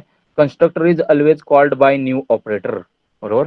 कन्स्ट्रक्टर कसा कॉल केला जातो, तर ज्यावेळी तुम्ही क्लासचा ऑब्जेक्ट क्रिएट करता न्यू ऑपरेटर यूज करून, त्यावेळी तो ऑटोमॅटिकली कॉल केला जातो. Constructors are declared just like as we declare methods, except that constructors don't have any return type. कन्स्ट्रक्टरला कोणताही रिटर्न टाईप नसतो, void, int वगैरे असे रिटर्न टाईप्स नसतात. हे मी तुम्हाला सांगितलं होतं. ओके. मग बघा, not even void because they return instance of the class itself. Constructors have the same name as a class itself. बरोबर, कन्स्ट्रक्टरचं नाव आहे same as a class name असतं. मी मगाशी तुम्हाला सांगितलं होतं. मग बघा, कन्स्ट्रक्टरचं एक एक्झाम्पल दिलंय. काय असतं बघा, पब्लिक क्लास क्लास नेम. बरोबर, मग आतमध्ये डेटा फील्ड्स दाखवलेले आहेत तुम्हाला आणि पब्लिक क्लास नेम कन्स्ट्रक्टर लिहिलेलं आहे बघा. Public class name same as a your class name. बरोबर, आणि method body statements initializing the data fields. Okay, आणि methods to manipulate data fields. Okay. मग बघा, program to calculate area of rectangle using constructor. मग इथं बघा लिहिलेलं आहे तुमच्यासाठी एक कन्स्ट्रक्टर लिहिलेला आहे, क्लास रेक्टँगल नावाचा क्लास लिहिलेला आहे. त्याच्यानंतर इंटिजर लेंथ आणि विड्थ हे डेटा मेंबर्स आहेत क्लासचे. बरोबर, रेक्टँगल नावाचा कन्स्ट्रक्टर लिहिलेला आहे, त्याला 2 पॅरामीटर पास केलेत. बरोबर, 2 पॅरामीटर पास केलेत, integer x comma integer Y. मग हे जे 2 पॅरामीटर पास केलेत ह्या कन्स्ट्रक्टरला, म्हणून याला म्हटलं जातं पॅरामीटराइज कन्स्ट्रक्टर. कुठला? पॅरामीटराइज कन्स्ट्रक्टर. कन्स्ट्रक्टरचे आपण टाइप्स बघणार आहे त्याच्यामध्ये कळेल. आणि जेव्हा कन्स्ट्रक्टरला एकही पॅरामीटर आपण पास केला नव्हता आणि जो तुम्हाला ऑटोमॅटिकली कंपायलर तुमच्यासाठी जनरेट करत होता कन्स्ट्रक्टर, त्यावेळी तुम्ही एक पण कन्स्ट्रक्टर क्लासमध्ये लिहित नव्हता, त्यावेळी त्या कन्स्ट्रक्टरला म्हटलं होतं डिफॉल्ट कन्स्ट्रक्टर. मग पॅरामीटराइज कन्स्ट्रक्टरमध्ये बघा, आपण 2 पॅरामीटर पास केलेत, integer x comma integer y, आणि लेंथ इज इक्वल टू एक्सला सेट केलेला आहे आणि विड्थ इज इक्वल टू वायला सेट केलेलं आहे. ठीक आहे. मग त्याच्यानंतर रेक्ट एरिया आपण फंक्शन लिहिलेलं आहे आणि रिटर्न केलेलं आहे लेंथ इंटू विड्थ, म्हणजेच एरिया रिटर्न केलेला आहे. मग क्लास रेक्टँगल, रेक्टँगल एरिया दुसरा क्लास लिहिलेला आहे, त्याच्यामध्ये मेन मेथड लिहिलेला आहे, public static void main string arg. आणि रेक्टँगल क्लासचा ऑब्जेक्ट आपण बनवलेला आहे, rectangle rect one equals to new rectangle. पण आता इथं कन्स्ट्रक्टर आपण लिहिलेला आहे तो पॅरामीटराइज कन्स्ट्रक्टर आहे आणि त्याला 2 पॅरामीटर आपण पास केलेले, म्हणून आपल्याला 2 व्हॅल्यूज इथं सप्लाय करावं लागतील कन्स्ट्रक्टरला. मग बघा, 15,10 ज्यावेळी आपण ऑब्जेक्ट क्रिएट केलेला आहे त्यावेळी आपण 2 पॅरामीटर्स पास केले आहेत कन्स्ट्रक्टरला, 15,10. ह्या व्हॅल्यूज कुठं पास केल्या जातील, तर एक्स मध्ये 15 कॉपी होईल, वाय मध्ये 10 कॉपी होईल, लेंथला 15 सेट केलं जाईल आणि वायला 10 सेट केलं जाईल, विड्थला 10 सेट केलं जाईल. मग त्याच्यानंतर integer area 1 is equal to rect one dot rect area. Rect area function call केलेला आहे, 15 इंटू 10 150 हा एरिया 1 मध्ये आलेला आहे आणि तो प्रिंट केलेला आहे. ह्या अशा पद्धतीनं कन्स्ट्रक्टर कसा डिफाईन करायचा ते तुम्हाला बघायला मिळतंय. ठीक आहे, समजलंय का हे? जरा सांगा चॅट बॉक्समध्ये.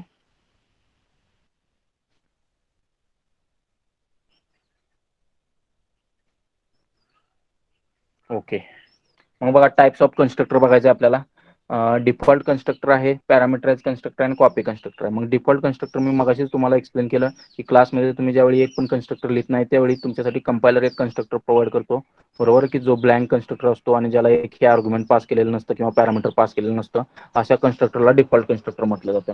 मग बघा, डिफॉल्ट कन्स्ट्रक्टर तुम्हाला बघायला मिळतं. Default constructor is a constructor which is inserted by Java compiler when no constructor is provided in the class. Every class has a constructor within it.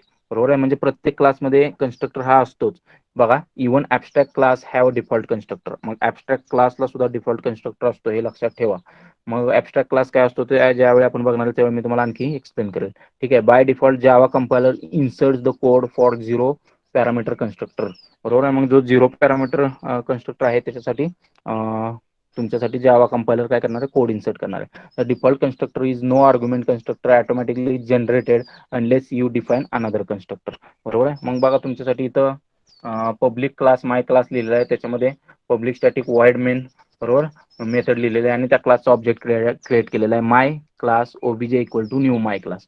बरोबर, आणि ज्यावेळी हा प्रोग्राम कंपाईल केला जाईल त्यावेळी ऑटोमॅटिकली बघा त्याचा कोडमध्ये अशा प्रकारे कोड जनरेट केला जाईल, पब्लिक क्लास माय क्लास. आतमध्ये तुम्ही कन्स्ट्रक्टर प्रोव्हाइड केला नव्हता पण तुमच्यासाठी कंपायलर कन्स्ट्रक्टर प्रोव्हाइड करेल माय क्लास नावाचा आणि तो ब्लँक असेल.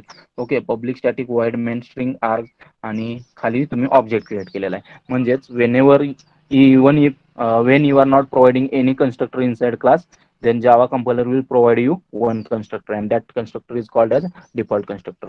म्हणजे डिफॉल्ट कन्स्ट्रक्टर तुमच्यासाठी कधी प्रोव्हाइड केला जाईल जावा कंपायलर कडून, ज्यावेळी तुम्ही क्लासमध्ये एकही कन्स्ट्रक्टर डिफाईन करत नाही त्यावेळी तुमच्यासाठी डिफॉल्ट कन्स्ट्रक्टर जावा कंपायलर कडून प्रोव्हाइड केला जाईल. ठीक आहे. मग नेक्स्ट आहे पॅरामीटराइज कन्स्ट्रक्टर. मग पॅरामीटराइज कन्स्ट्रक्टर काय असतात, तर आता जसं आपण बघितलं की जे कन्स्ट्रक्टर्स आहेत, जे आर्ग्युमेंट्स ज्या कन्स्ट्रक्टरला पास केले जातात किंवा जे कन्स्ट्रक्टर पॅरामीटर्स डिफाईन केले जातात ज्या कन्स्ट्रक्टरमध्ये, त्यांना म्हटलं जातं पॅरामीटराइज कन्स्ट्रक्टर. मग बघा, we require constructor which assigns the different values to variables when different objects are created. बरोबर आहे. म्हणजेच काय, आपल्याला कधी कधी अशा कन्स्ट्रक्टरची गरज पडू शकते की जे कन्स्ट्रक्टर वेगवेगळ्या व्हॅल्यूज वेगवेगळ्या ऑब्जेक्ट्सना असाइन करतील. मग त्यावेळी आपल्याला पॅरामीटराइज कन्स्ट्रक्टर लागणार आहे. So we make some constructor which takes some argument whose value will be assigned to variable. बरोबर. Constructor which have arguments are known as parameterized constructor. म्हणजे जे कन्स्ट्रक्टर आर्ग्युमेंट्स ज्या कन्स्ट्रक्टरला पास केले जातात त्यांना म्हटलं जातं पॅरामीटराइज कन्स्ट्रक्टर. मग एक्झाम्पल बघा, मगाचंच एक्झाम्पल आहे, क्लास रेक्टँगल लेंथ आणि विड्थ हे डेटा मेंबर्स आहेत. रेक्टँगल नावाचा कन्स्ट्रक्टर लिहिला आहे बघा, पॅरामीटराइज कन्स्ट्रक्टर. त्याला दोन पॅरामीटर पास केलेले आहेत, integer L comma integer B. बरोबर. Length is equal to L ला सेट केलेला आहे, breadth is equal to B ला सेट केलेला आहे, आणि इंटिजर एरिया फंक्शन लिहिलेलं आहे की जसं काम एरिया रिटर्न करणं आहे, रिटर्न लेंथ इंटू ब्रेड.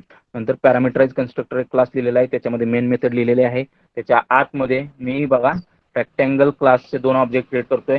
त्यावेळी मी बघा व्हॅल्यूज पास करतोय पॅरामीटराइज कन्स्ट्रक्टरला, 5,6.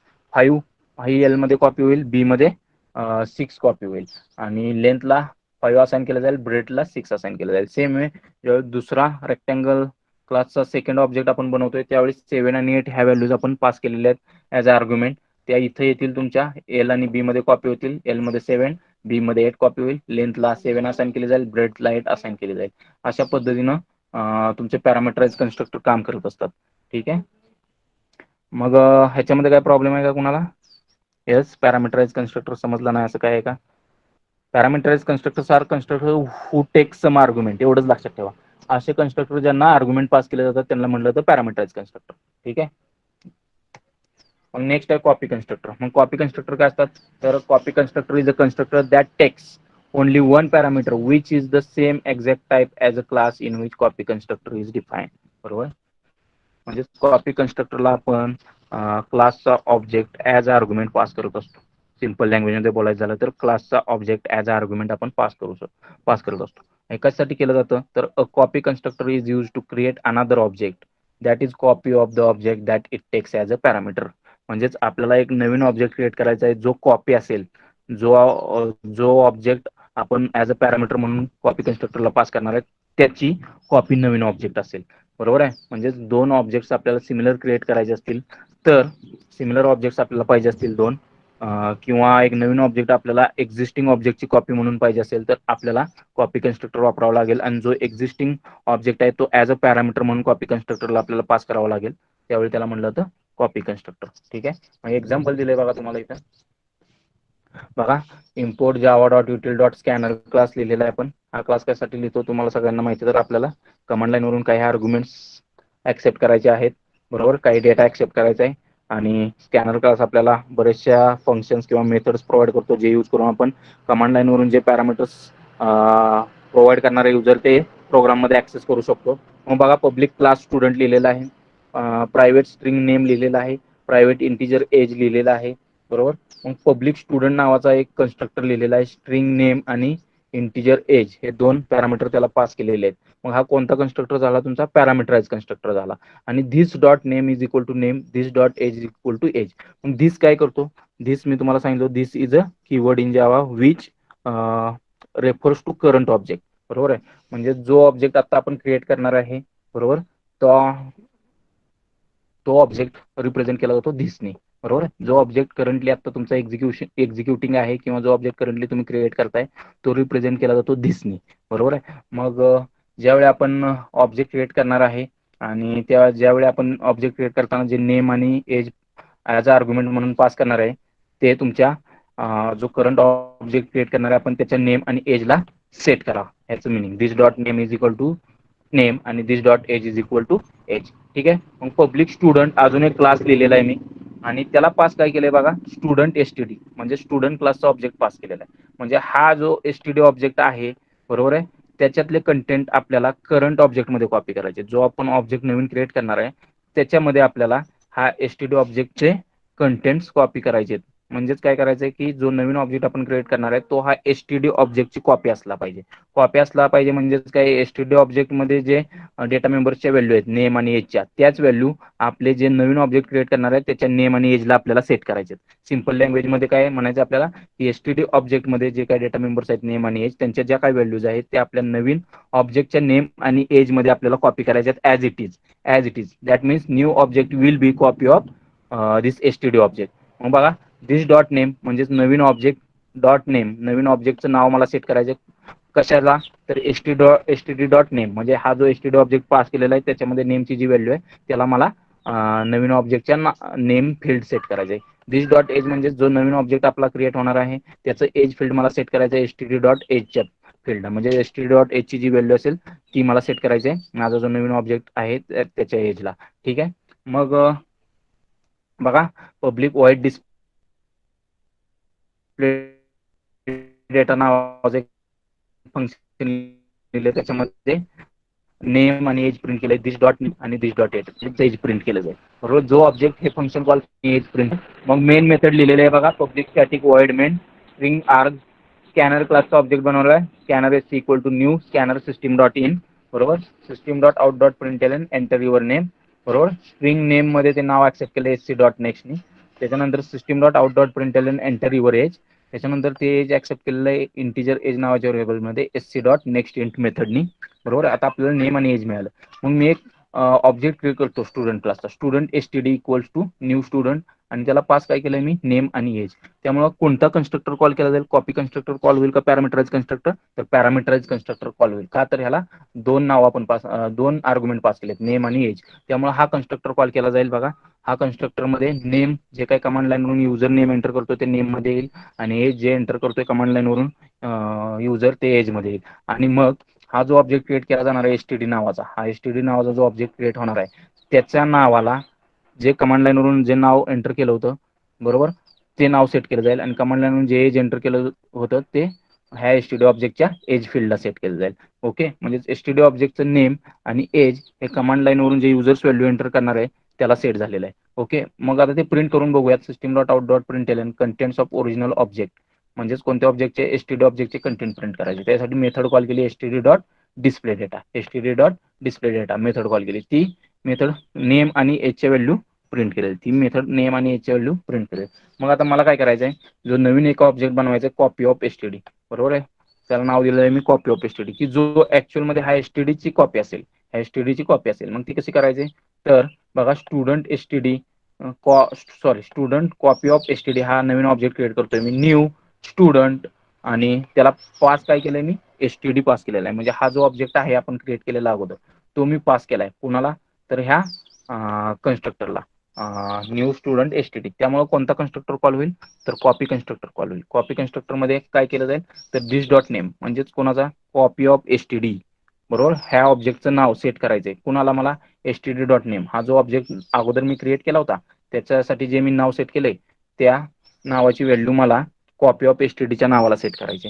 सेम कॉपी ऑफ एसटीडीचं एज मला सेट करायचंय एसटीडी, जो ऑब्जेक्ट आपण अगोदर क्रिएट केला होता त्याचं जे एजची व्हॅल्यू होती त्या व्हॅल्यूला मला सेट करायचंय. अशा पद्धतीनं काय केलं जाईल, तर ह्या एसटीडी ऑब्जेक्टच्या नेम आणि एजची व्हॅल्यूज कॉपी केल्या जातील कॉपी ऑफ एसटीडीच्या नेम आणि एज मध्ये, कॉपी ऑफ एसटीडीच्या नेम आणि एज मध्ये. आणि पुन्हा copy of STD dot display data, म्हणजेच आता आपण काय करतोय, जो नवीन ऑब्जेक्ट क्रिएट केलाय त्याचे कंटेंट डिस्प्ले करतोय नेम आणि एज. बरोबर, तर ते काय असतील, सेम ॲज तुमचा जो ओरिजिनल एसटीडी ऑब्जेक्ट होता तेच असतील. का, तर कॉपी कन्स्ट्रक्टरमुळे नेम आणि एज जो ओरिजिनल ऑब्जेक्ट होता त्याचे नवीन ऑब्जेक्टमध्ये नेम आणि एज कॉपी झालेले आहेत. त्यामुळे दोघांचे नेम आणि एज प्रिंट केले तर सेम बघायला मिळतील. म्हणजेच जो नवीन ऑब्जेक्ट क्रिएट झालेला आहे that is copy of your earlier object or existing object. Clear आहे का, क्लिअर आहे, चॅट बॉक्स मध्ये सांगा.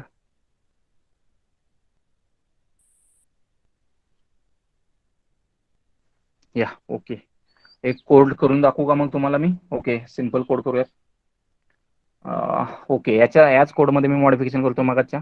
हा आहे तो तुमचा, तुम्ही याला डिफॉल्ट कन्स्ट्रक्टर म्हणू शकता. ठीक आहे, मग पॅरामीटराइज कन्स्ट्रक्टर लिहूयात आपण.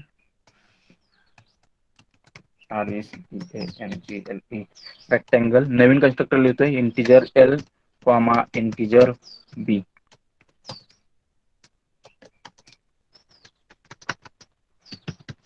Length equals to L comma width equals to b.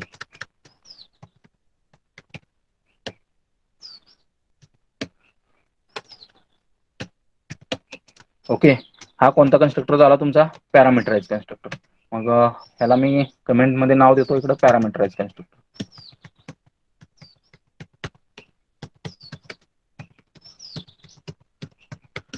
Okay, आता हा कन्स्ट्रक्टर कॉल कसा होणार आहे? हा कन्स्ट्रक्टर कसा कॉल होणार आहे? ठीक आहे, तर आपण एक नवीन ऑब्जेक्ट क्रिएट करूयात. Rectangle obj1 equals to new rectangle आणि आता तो पॅरामीटराइज कन्स्ट्रक्टर मला कॉल करायचा. मग दोन व्हॅल्यूज मला पास करावं लागतील. लेट अस से 100, 100 ह्या व्हॅल्यूज मी पास करतो किंवा 100, 10 ही व्हॅल्यू मी पास करतो. ओके, आता काय होईल? हा कॉल कोणाला करणार आहे? Parameterize constructor. Calls parameterize constructor. Okay, म्हणजेच एल मध्ये 100 व्हॅल्यू येईल, बी मध्ये 10 व्हॅल्यू येईल, लेंथला किती व्हॅल्यू सेट केली जाईल? 100 आणि विड्थला 10 व्हॅल्यू सेट केली जाईल. आणि अशा पद्धतीने तुमचा एरिया फंक्शन कॉल करूयात obj1 डॉट गेट एरिया.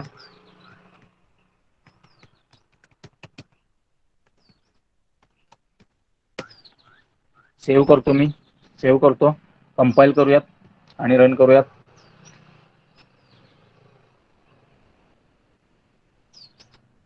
एक स्टेटमेंट टाकूया तिथं इनसाइड पॅरामीटराइज कन्स्ट्रक्टर, म्हणजे आपल्याला अंडरस्टँडिंग साठी इझी जाईल.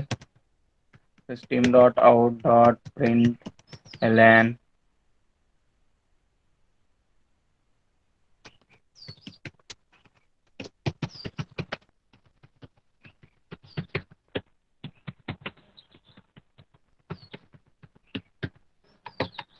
Inside parameterize constructor. ओके, ठीक आहे, कंपाइल करतो पुन्हा.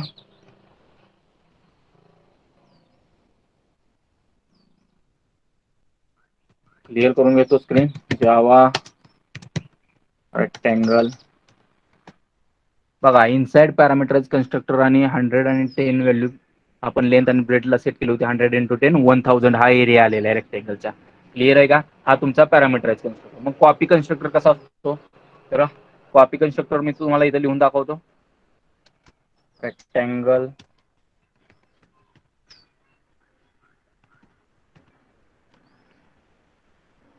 याला पास काय करावं लागणार आहे? क्लासचाच object rectangle, let us say RECT.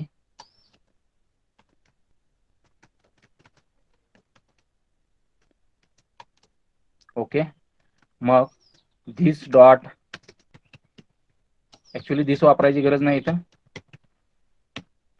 This dot length equal to rect dot length आणि this dot width equals to rect dot width. Okay, आणि हा जो ऑब्जेक्ट आहे तो obj1 आपण पास करूयात. मग obj2 नावाचा एक ऑब्जेक्ट बनवतो.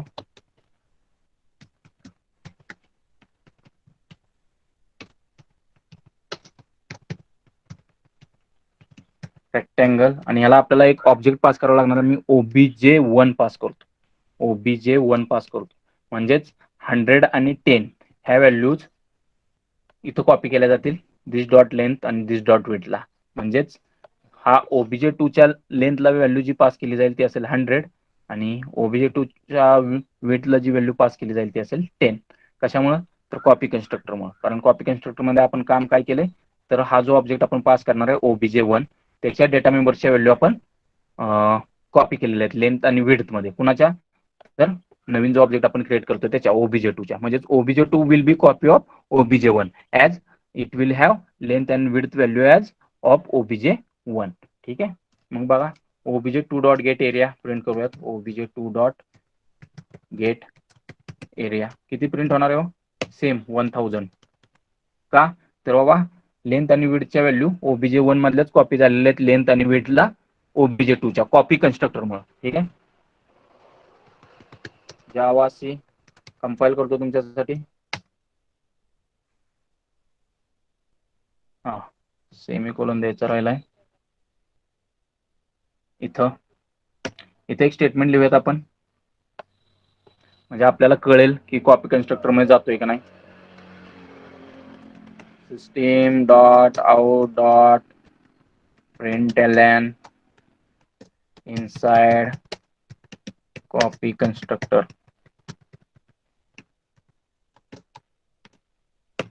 ओके, आणि याला नाव देऊयात copy constructor.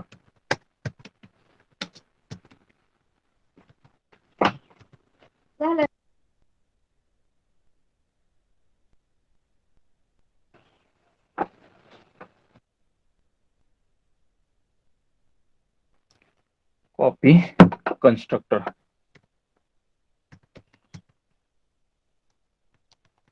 Okay, copy constructor नाव दिलेलं आहे. पुन्हा कंपाईल करूयात.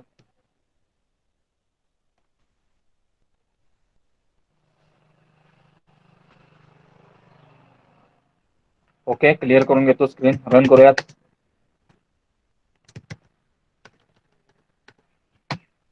बघा, इनसाइड कन्स्ट्रक्टर पहिला जो पॅरामीटरलेस कन्स्ट्रक्टर होता तो इनसाइड पॅरामीटराइज कन्स्ट्रक्टर आणि 1000 प्रिंट झालाय, आणि इनसाइड कॉपी कन्स्ट्रक्टर आणि त्याचा एरिया पण 1000 प्रिंट झालाय. काल कॉपी कन्स्ट्रक्टर कसा काम करतो, तर एका ऑब्जेक्टच्या व्हॅल्यूज दुसऱ्या ऑब्जेक्टच्या डेटा मेंबर्स मध्ये कॉपी करतो. साध्या सोप्या लँग्वेज मध्ये म्हणायचं झालं तर एका ऑब्जेक्टच्या डेटा मेंबरच्या व्हॅल्यू दुसऱ्या ऑब्जेक्टच्या डेटा मेंबर्स मध्ये कॉपी करतो. साधं सिंपल लँग्वेज. क्लिअर आहे? Okay okay.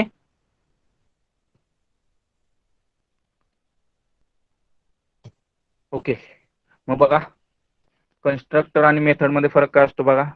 A constructor is use to initialize state of an object. बरोबर, ऑब्जेक्टची स्टेट इनिशियलाइज करायची म्हणजे डेटा मेंबर्सना व्हॅल्यू असाइन करण्यासाठी कन्स्ट्रक्टर वापरला जातो. A method is use to expose the behaviour of an object, म्हणजेच ऑब्जेक्टची फंक्शनॅलिटी एक्झिबिट करण्यासाठी मेथड वापरली जाते. A constructor must not have return type, कन्स्ट्रक्टरला कोणताही रिटर्न टाइप नसतो. A method must have return type, मेथडला रिटर्न टाइप असणं गरजेचं आहे. A constructor is invoked implicitly, constructor automatically call होतो. Method is invoked explicitly, method ही कॉल करावी लागते युझिंग ऑब्जेक्ट नेम. बरोबर, आपण माहिती आहे. बरोबर, तर Java compiler provides a default constructor if you don't have any constructor in a class. बरोबर, जर तुम्ही क्लासमध्ये एक पण कन्स्ट्रक्टर डिफाईन नाही केला तर जावा कंपायलर तुमच्यासाठी एक डिफॉल्ट कन्स्ट्रक्टर प्रोव्हाइड करतो, जे आपण आत्ताच डिस्कस केलं. The method is not provided bye compiler in any case, method काय तुम्हाला कंपायलर डिफॉल्ट मेथड वगैरे असं काय प्रोव्हाइड करणार नाही जर तुम्ही एक पण मेथड क्लासमध्ये लिहिली नाही तर. बरोबर, the constructor name must be same as a class name, कन्स्ट्रक्टरचं नाव हे same as a class name असलं पाहिजे, हा रूल आहे. बरोबर, मेथड नेम मे और may not be same as a class name, method name क्लासच्या नावाप्रमाणे असू शकते, म्हणजे असू शकतं किंवा नसू पण शकतं. ठीक आहे, मग बघा कन्स्ट्रक्टर ओव्हरलोडिंग काय असतं, तर एकाच क्लासमध्ये एकापेक्षा जास्त कन्स्ट्रक्टर लिहिणं त्याला म्हटलं तर कन्स्ट्रक्टर ओव्हरलोडिंग. बरोबर, मग constructor overloading in Java allows having more than one constructor inside one class. बरोबर, एकापेक्षा जास्त कन्स्ट्रक्टर एका क्लासमध्ये लिहिले तर त्याला कन्स्ट्रक्टर ओव्हरलोडिंग म्हणतात. म्हणजे जे कन्स्ट्रक्टर आपण लिहिणार आहे त्यांना काय असणार आहे, तर डिफरंट नंबर ऑफ आर्ग्युमेंट्स आपण पास करणार आहे. डिफरंट नंबर ऑफ आर्ग्युमेंट, जसं की एक डिफॉल्ट कन्स्ट्रक्टर होता ज्याला एक पण आर्ग्युमेंट आपण पास करत नव्हतो. त्याच्यानंतर दुसरा कन्स्ट्रक्टर होता पॅरामीटराइज कन्स्ट्रक्टर, त्याला आपण एक पॅरामीटर पास करू शकतो, दोन पॅरामीटर पास करू शकतो, depending on how you are writing that constructor. त्याच्यानंतर कॉपी कन्स्ट्रक्टर, त्याला ऑलवेज एकच पॅरामीटर आपण पास करतो आणि तो असतो तुमचा क्लास टाईप. हे पण आपण बघितलं. मग constructor with the same name and different arguments then it's called constructor overloading, म्हणजे कन्स्ट्रक्टर विथ सेम नेम आणि डिफरंट आर्ग्युमेंट. जसं की आता एक कन्स्ट्रक्टरला एक पण आर्ग्युमेंट पास केलं नाही, एका कन्स्ट्रक्टरला एकच आर्ग्युमेंट पास केलं आणि एका कन्स्ट्रक्टरला दोन आर्ग्युमेंट पास केले, तर ह्याला म्हटलं जातं कन्स्ट्रक्टर ओव्हरलोडिंग. का तर त्या सगळ्यांचं नेम सेम आहे, फक्त number of arguments that are pass to constructors are different, म्हणून त्याला म्हटलं जातं constructor overloading. Overload constructor define multiple constructors which differ in number and or type of parameters. ठीक आहे, मग बघा एक प्रोग्राम दिलाय कन्स्ट्रक्टर ओव्हरलोडिंगचा तुमच्यासाठी. Java dot lang dot star हे पॅकेज इम्पोर्ट करण्याची गरज नाही. ठीक आहे, ते इम्प्लिसिटली तुमच्यासाठी इम्पोर्टेड असतं. त्याच्यानंतर आयओ पॅकेज एक इम्पोर्ट केलं, import Java dot IO dot star. ठीक आहे, त्याच्यानंतर क्लास एक रूम नावाचा क्लास लिहिलेला आहे, त्याच्यामध्ये लेंथ ब्रेडथ आणि वेळ हाईट असे 3 पॅरामीटर्स घेतलेले आहे.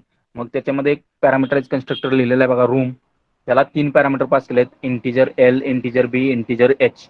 त्यातली लेंथ हा लेंथ एल ला सेट केला आहे, ब्रेड बी ला आणि हाईट एच ला सेट केलेला आहे. त्याच्यानंतर दुसरा एक कन्स्ट्रक्टर लिहिलेला आहे बघा रूम नावाचा कन्स्ट्रक्टर, पण त्याला एकच पॅरामीटर पास केला आहे, इंटिजर लेंथ, आणि लेंथ ब्रेथ आणि हाईट ही त्या लेनला सेट केलेली आहे, त्या लेनला सेट केली आहे. म्हणजेच इथं बघा, या कन्स्ट्रक्टर दोन आहेत, रूम नावाचे कन्स्ट्रक्टर दोन आहेत, म्हणजे दोघांचं नाव सेम आहे, पण त्यांना पास केलेले आर्ग्युमेंट्स डिफरंट आहे. एकाला 3 आर्ग्युमेंट पास केलेले आहेत, त्याने एकाला एकच आर्ग्युमेंट किंवा एकच पॅरामीटर पास केलेला आहे. त्यामुळे ह्यांना म्हणलं जातं ओव्हरलोडेड कन्स्ट्रक्टर्स, ओव्हरलोडेड कन्स्ट्रक्टर्स. त्याच्यानंतर व्हॉल्यूम कॅल्क्युलेट करण्यासाठी फंक्शन लिहिलेलं आहे, इंटिजर व्हॉल्यूम. तो रिटर्न करणार आहे length into breadth into height, म्हणजे व्हॉल्यूम रिटर्न करणार आहे.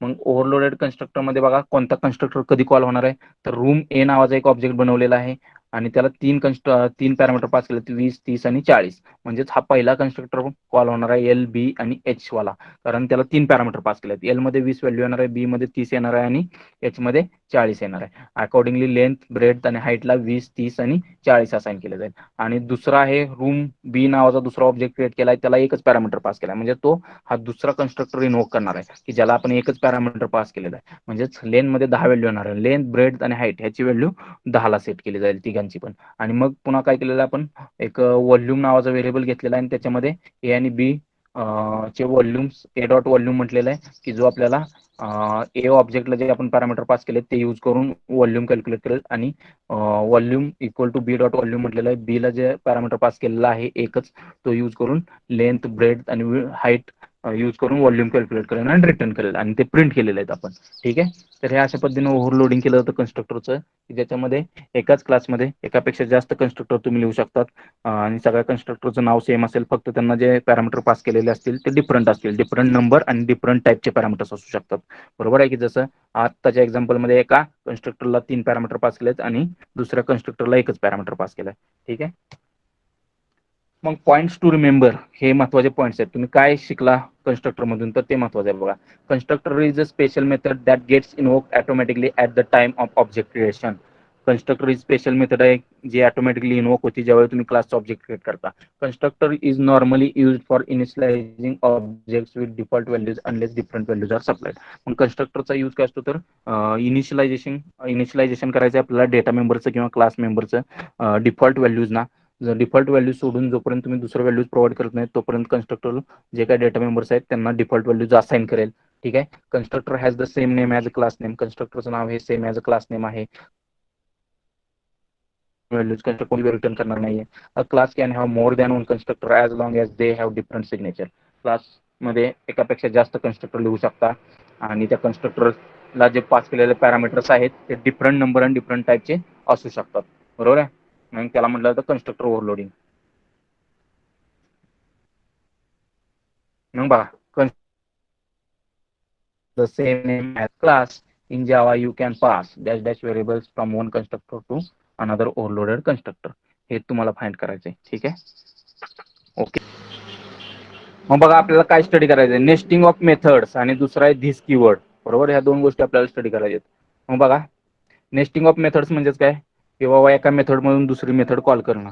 बरोबर, त्याला म्हणलं जातं नेस्टिंग ऑफ मेथड्स. मग बघा, earlier we discuss that method of class can be called only by an object of that class using dot operator. बरोबर, म्हणजेच काय, मेथड आपण आतापर्यंत कशी कॉल करत होतो, तर बाबा object name dot method name, म्हणजे त्या क्लासचा ऑब्जेक्ट यूज करून डॉट ऑपरेटर यूज करून मेथड नेम यूज करून आपण ती मेथड कॉल करत होतो किंवा फंक्शन कॉल करत होतो. पण एक्सेप्शन आहे याला, की ज्या एक्सेप्शन म्हणजेच काय की ऑब्जेक्ट नेम आणि डॉट ऑपरेटर यूज न करता तुम्ही मेथड डायरेक्टली कॉल करू शकता. ती कसं कॉल करू शकता, तर एक फंक्शन लिहिलेलं आहे किंवा एखादी मेथड लिहिलेली आहे, त्या मेथड मधून तुम्ही directly without using object name दुसरी मेथड कॉल करू शकता. विदाउट युझिंग ऑब्जेक्ट नेम तुम्ही दुसरी मेथड कॉल करू शकता. ह्याला ऑफ मेथड्स. म्हणजेच बघा, exception to this method, this is a method can be called by using only its name by another method of the same class. This is known as nesting of methods. मग एक example through तुम्हाला मी दाखवतो कसं होतं working. तर notepad open करतो मी तुमच्यासाठी. बरोबर, क्लास लिहूयात, class next method. Okay. Okay. मग इथे मी दोन मेथड लिहितो. Late us say void method 1.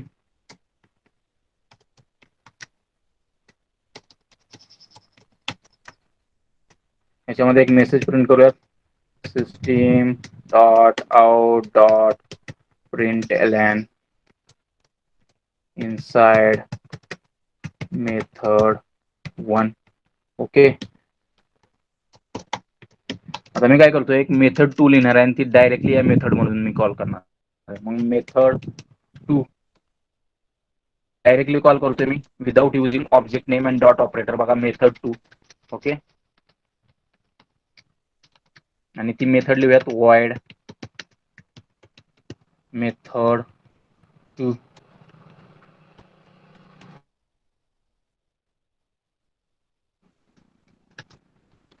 system dot out dot println this method is called from method 1 without using object of class. This method is called from method 1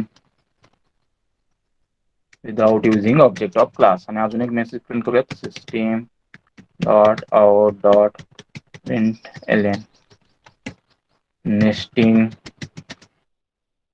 methods. Okay, बघा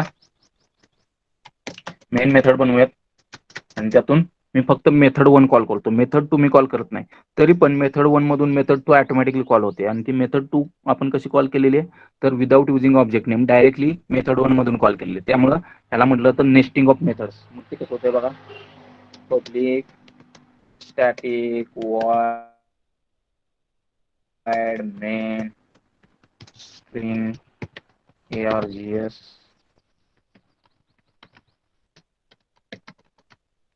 object create करतो, next method obj equals to new next method. ठीक आहे, आणि फक्त method 1 call करतोय, obj dot method 1. Close करूयात main method, class close करूयात. Save करतो मी कोड, सेव्ह करतोय.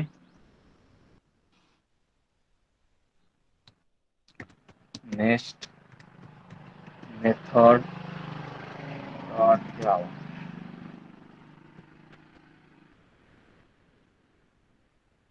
चलो कंपाइल करते हैं इसको. Let's go to E drive. Let's go to online Java program folder. Let us fire command java c next method dot java.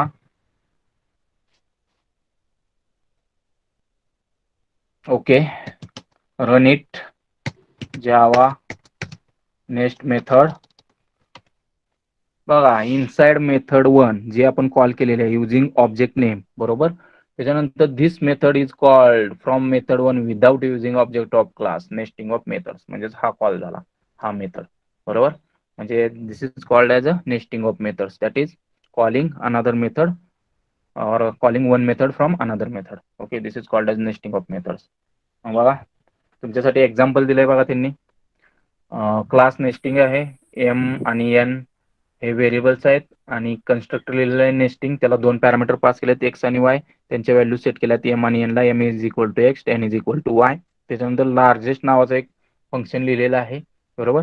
ते रिटर्न काय करतं, एम आणि एन मधली largest value. If M is greater than or equal to N return M, else return N. Largest value of M आणि N मधली return करतं, हे काम आहे त्याचं.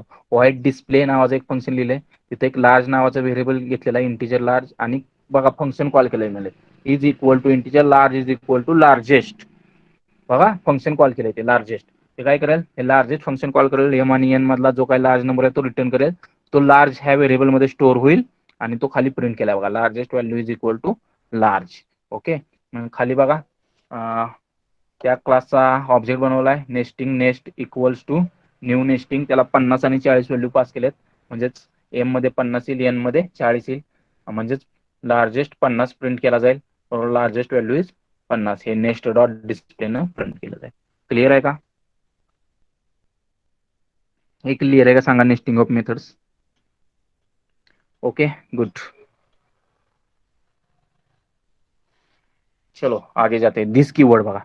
दिस कीवर्ड मग मगाशीच आपण डिस्कस केलं होतं की दिस कीवर्ड हा पॉईंट करतो किंवा रेफरन्स होल्ड करतो करंट ऑब्जेक्टचा. म्हणजे जो ऑब्जेक्ट करंटली आता एक्झिक्युटिंग आहे त्याचा रेफरन्स तुमच्या दिस ऑब्जेक्टमध्ये असतो. This is a reserve keyword. बरोबर. It always refers to current object. बरोबर.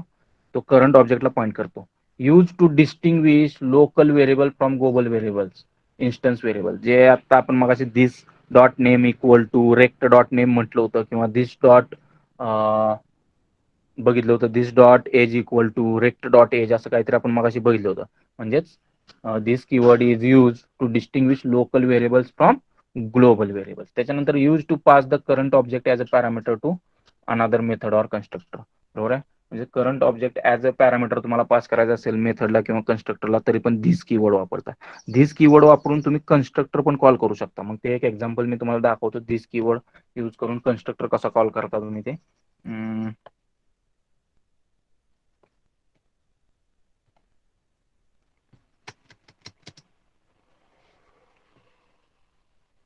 ठीक आहे. याला नाव देतो मी दिस डेमो. ठीक आहे. मग दिस demo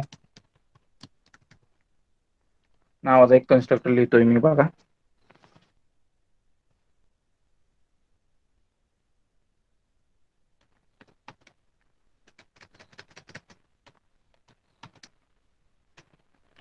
system dot out dot println inside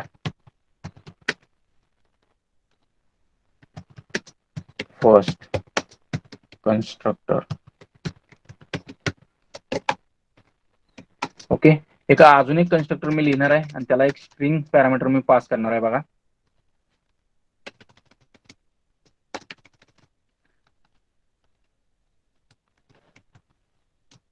दिस सातारा. सातारा ही स्ट्रिंग मी पास करतोय बघा.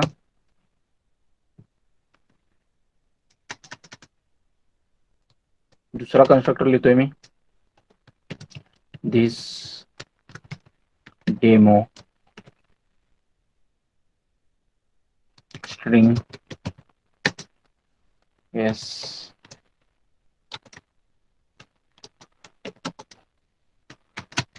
आणि स्ट्रिंग प्रिंट करूयात.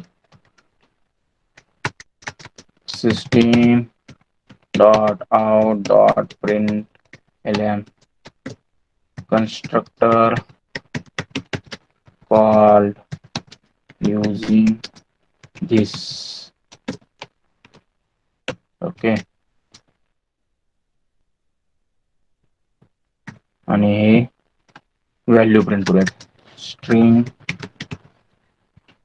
Sorry system dot out dot println hello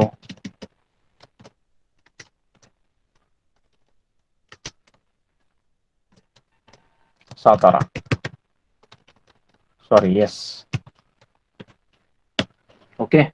आता मग बघा मी पहिला कन्स्ट्रक्टर फक्त इन्व्होक करतो. कसा करणार आपण तर मेन मेथड मध्ये ऑब्जेक्ट क्रिएट करा क्लासचा ऑटोमॅटिकली पहिला कन्स्ट्रक्टर कॉल होईल आणि त्या कन्स्ट्रक्टर मधून दिस मुळे दुसरा कन्स्ट्रक्टर कॉल होईल आणि दुसरा कन्स्ट्रक्टर पण एक्झिक्यूट होईल. बघूयात. Public static void main string args.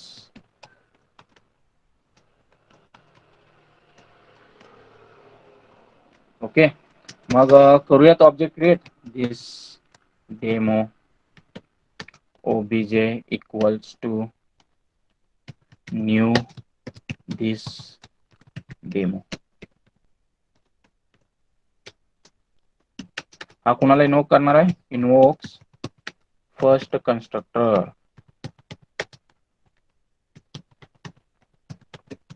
म्हणजेच हा कन्स्ट्रक्टर इन्व्होक करणार आहे. बरोबर बरोबर.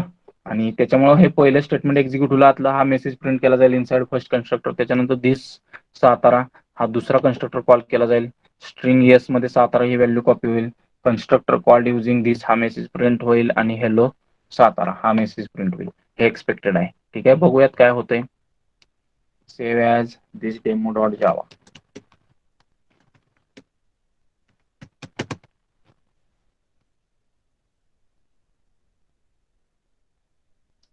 चलो कंपाइल करते हैं.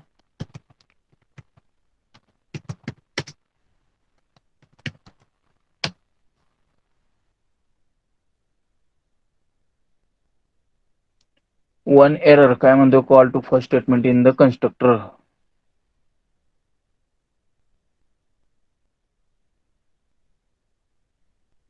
हा, कॉल टू फर्स्ट ऍक्च्युली हे नाही पाहिजे. ठीक आहे, हा पहिलं स्टेटमेंट असलं पाहिजे असं म्हणतोय तो.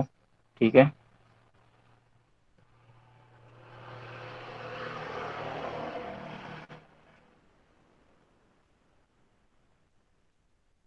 ओके. मग बघा, ते स्टेटमेंट जे आता होतं ते मी खाली टाकतो. कट. हे पहिलं स्टेटमेंट असलं पाहिजे असं म्हणतोय तो. सेव्ह करूयात, पुन्हा कंपाइल करतो मी.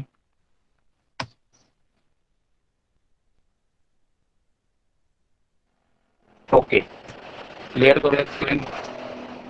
जावा दिस डेमो. बघा, constructor called using this hello Satara आणि इनसाइड फर्स्ट कन्स्ट्रक्टर कसं इन्व्होक झालं बघा. सगळ्यात पहिलं this demo OBJ equal to new this demo म्हटलं आपण. त्यानं कुठला कन्स्ट्रक्टर कॉल केला, हा पहिला कन्स्ट्रक्टर कॉल केला धिस डेमो. त्याच्यानंतर आपण धिस कीवर्ड वापरला कशासाठी, तर आपल्याला ह्याच क्लासमधला दुसरा कन्स्ट्रक्टर कॉल करायचा होता युझिंग धिस. बरोबर आहे. मग त्याला पॅरामीटर आपण एक पास केला होता सातारा, आणि हा कन्स्ट्रक्टर कॉल करेल, हा धिस कीवर्ड हा कन्स्ट्रक्टर कॉल करेल. त्याच्यामध्ये स्ट्रिंग एस ला 17 व्हॅल्यू कॉपी केली जाईल. हा पहिला मेसेज प्रिंट करेल, कन्स्ट्रक्टर कॉल्ड युझिंग धिस. त्याच्यानंतर हेलो 17 हा मेसेज प्रिंट होईल. त्याच्यानंतर पुन्हा हा दुसऱ्या स्टेटमेंटला जाईल पहिल्या कन्स्ट्रक्टर मध्ये, आणि हा स्टेटमेंट प्रिंट करेल इनसाइड फर्स्ट कन्स्ट्रक्टर. म्हणजेच माझ्याकडून काय चूक झाली होती, हे मी लास्टला स्टेटमेंट टाकलं होतं. तर ज्यावेळी तुम्ही धिस कीवर्ड यूज करून तुमच्या क्लासमधला दुसरा कन्स्ट्रक्टर कॉल करत असता, त्यावेळी धिस हे पहिलं स्टेटमेंट असलं पाहिजे. धिस हे पहिलं स्टेटमेंट असलं पाहिजे. This should be first statement inside constructor. बरोबर आहे. म्हणजेच ज्यावेळी तुम्ही धिस कीवर्ड यूज करून तुमच्या क्लासचा दुसरा कन्स्ट्रक्टर कॉल करत असता, त्यावेळी ते धिस हे स्टेटमेंट पहिलं स्टेटमेंट असलं पाहिजे तुमच्या कन्स्ट्रक्टर मध्ये, की ज्या कन्स्ट्रक्टर मधून तुम्ही दुसरा कन्स्ट्रक्टर इन्व्होक करणार आहे. त्याच्यानंतर तुम्ही बाकीचे स्टेटमेंट लिहू शकता तुम्ही पहिल्या कन्स्ट्रक्टर मध्ये, पण this should be the first statement. Clear आहे का, क्लिअर आहे का, क्लिअर आहे का, हे कन्सेप्ट क्लिअर आहे.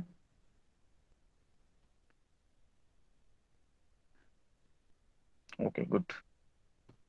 मग बघा, इथं तुमच्यासाठी एक एक्झाम्पल दिलेलं आहे धिसचं.